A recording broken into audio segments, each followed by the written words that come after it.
Hello friend. So in the last video, I have to told that we have to discuss and detail about direct tax and indirect tax. So today we going to discuss in detail about taxes, that is direct tax and indirect tax in a very simple language. तो sir direct tax और indirect tax में फ़र्क इतना सा है कि direct tax में दर्द होता है और मैं आपको बता रही हूँ कि डायरेक्ट टैक्स में तो सिर्फ दर्द होता है, लेकिन इनडायरेक्ट टैक्स में बेदर्दी होती है। वो कहते हैं ना, बेदर्दी पालमा तुझको मेरा दिल याद करता है। डायरेक्ट टैक्स बहुत बेदर्द होता है, लेकिन आपको पता नहीं चलता। ये एक ऐसी मीठी गोली है कि आपको पता भी नहीं चलता कि आपने खा ली। डायरेक्ट टैक्स ये इंजेक्शन की तरह सामने से दिखती है, चुभता है बहुत तेज, हाय मुझे ये देनी पड़ेगी। डायरेक्ट टैक्स वो होता है जो दिल में चुभता है।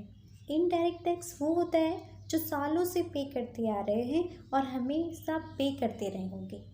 Direct tax are those taxes which you pay directly to the government, means tax on salary you pay directly to the government, tax on capital gain you pay directly to the government, tax on house rent you pay directly to the government. ये आपको directly government को pay करनी होती है।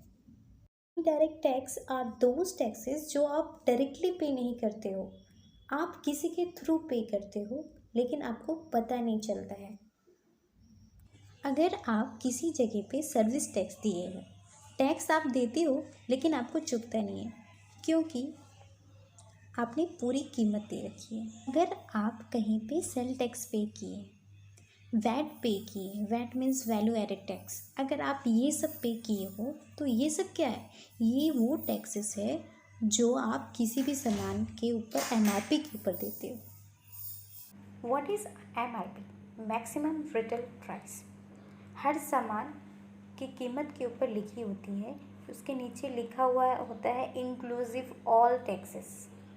अगर आप showroom में bill लेते हो तो उसमें लिखा होता है कि वैट कितना लगा।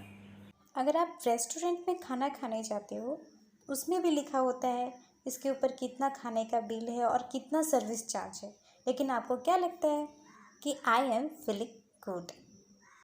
डायरेक्ट टैक्स आप खुद पे करते हो, चाहे आपके पास गिफ्ट टैक्स हो, कैपिटल गेन हो, सैलरी टैक्स हो, बिजनेस प्रोफिशन टैक्स हो, आपने कमाया और आपने ही पे कर दिया। इसलिए आप जब भी लोगों को देखोगे कि जितने भी लोग हैं जो टैक्स नहीं देना चाहते हैं, वो वही टैक्स नहीं देना चाहते हैं जिसको बोलते हैं डायरेक्ट टैक्स। आपको नहीं पता, मैं रियलिटी बता रही हूँ, आप सर्वे करो, गूगल करो। मैं इसलिए इसे बेदर्दी बोलती हूँ कि ये रियलिटी है कि we pay much higher indirect tax in a year than direct tax. हमें पता ही नहीं कि कितने इनडायरेक्ट टैक्स कितना पे कर देते हैं। एक छोटे रेस्टोरेंट पे चले जाओ खाना खाने, 1000 रुपीज़ का बिल यूँ आ जाता है। इसमें कम से कम 150 से 200 टैक्स होगा और हम लोग खुशी खुशी पे कर देते हैं। Just calculate your house hold items, personal items, parties, देश वेर एवर यू गोइंग। आप पैसे खर्च देते हो, खर्चे में क्या दे रहे हो? टैक्स। बट आपको क्या लगता है? I am feeling good. आप डोमिनोज़ में पिज़्ज़ा खरीदने जाते हो, पिज़्ज़ा का बिल आता है 500 रुपये। बिल वाला बोलता है लो भैया 400 रुपये बिल और 100 रुपये का टैक्स। आपको कैसा लगेगा? आप बोलोगे दिमाग ख़राब है क्या, हम 100 रुपये क्यों देंगे? लेकिन वो ऐसा नहीं करते हैं, वो आपको डायरेक्ट बोलेंगे सीधा सीधा, भैया आपका बिल है 500 रुपये and you give 500 rupees and you stay away from that. लेकिन वो 100 रुपये कहाँ गया? वो पिज़्ज़ा हट को नहीं मिले। वो 100 रुपये वो अपने आपसे टैक्स कलेक्ट किया, उसके पास उसे जमा करना होगा डिपार्टमेंट को। लेकिन वही लोग को बोलो 50,000 का टैक्स बन गया है सर आपका इस बार बिजनेस में।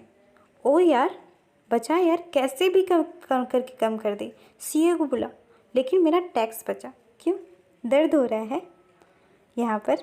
50,000 देने में दर्द हो रहा है, लेकिन इनडायरेक्ट टैक्स में तो 1,00,000 भी भर देंगे तो दर्द नहीं होगा, क्योंकि वो शामिल था उसके प्राइस में। यही फ़र्क होता है डायरेक्ट टैक्स और इनडायरेक्ट टैक्स में। Direct tax are those taxes which taxpayer pays to the government, to the tax authority. Indirect tax are not paid directly, paid by the service provider or the people from whom we purchased good. So with this, we have completed the taxes, direct tax and indirect tax. Till then, all the very best to you and good luck. Thank you.